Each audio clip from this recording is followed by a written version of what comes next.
Selamat pagi, salam sejahtera untuk kita semua. Bertemu kembali kita dalam pembelajaran kali ini mengenai sistem ekonomi. Semoga kalian tetap semangat dalam mengikuti pembelajaran kali ini. Baik, sebelum kita memasuki kita pembahasan mengenai sistem ekonomi, tentu kalian masih ingat apa itu sistem ekonomi. Jadi sistem ekonomi itu pada dasarnya adalah merupakan suatu cara yang diambil dalam rangka mengatur sekaligus mengorganisir seluruh kegiatan ekonomi dalam anggota masyarakat berdasarkan prinsip tertentu dengan tujuan untuk mencapai kesejahteraan. Jadi kalau kita lihat di sini, sistem ekonomi itu mempunyai berbagai fungsi, mulai dari sebagai penyedia dorongan untuk berlangsungnya kegiatan produksi, hingga untuk mengatur pembagian hasil produksi tersebut di anggota masyarakat. Jadi kalau kemarin kita lihat ada beberapa jenis ekonomi, sistem ekonomi di dunia, mulai dari sistem ekonomi tradisional, komando, kemudian sistem ekonomi pasar atau ekonomi liberal, kapitalis, dan sistem ekonomi campuran.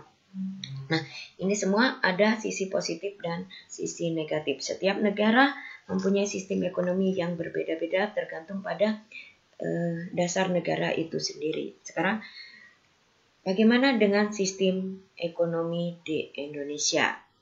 Nah, ini kalau kita lihat, kita sekarang mengenal sistem ekonomi di Indonesia. Sistem ekonomi di Indonesia atau sistem ekonomi yang diterapkan itu adalah sistem ekonomi Pancasila. Landasan ideal dari sistem ekonomi Pancasila tentu saja adalah Pancasila. Tidak hanya itu, sistem ekonomi Pancasila juga disebutkan dalam Undang-Undang Dasar tahun 1945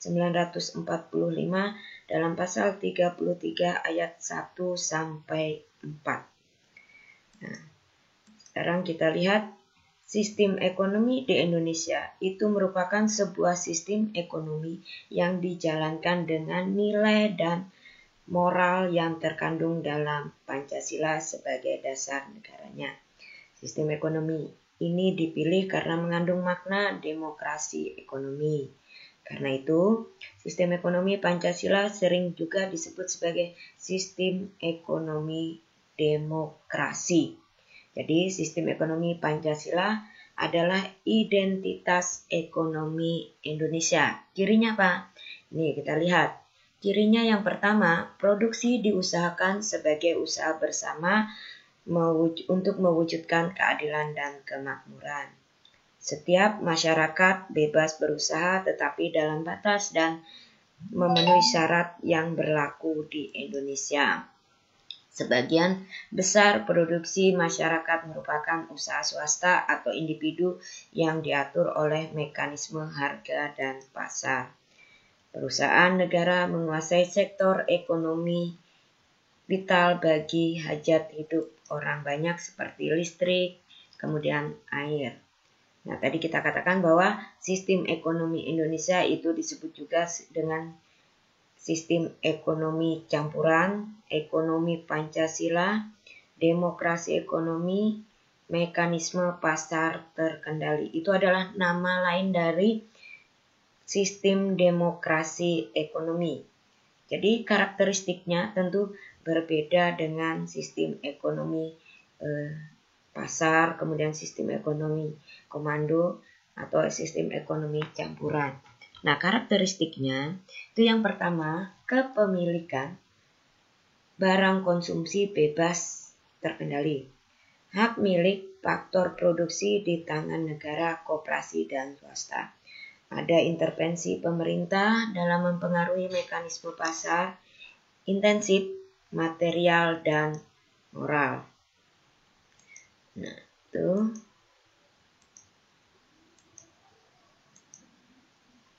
Nah, ini prinsip dasar ekonomi menurut Mubiarto. Yang pertama, etika, manusiawi, nasionalisme ekonomi, demokrasi ekonomi, atau ekonomi kerakyatan, keadilan sosial. Kemudian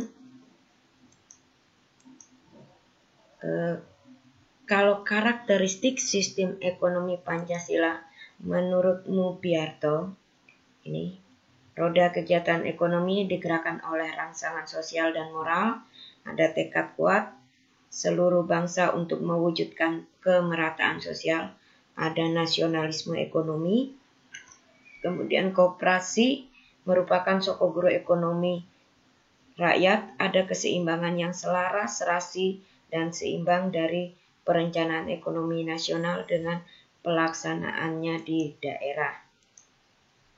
Kemudian nilai-nilai dasar perekonomian Indonesia itu sesuai dengan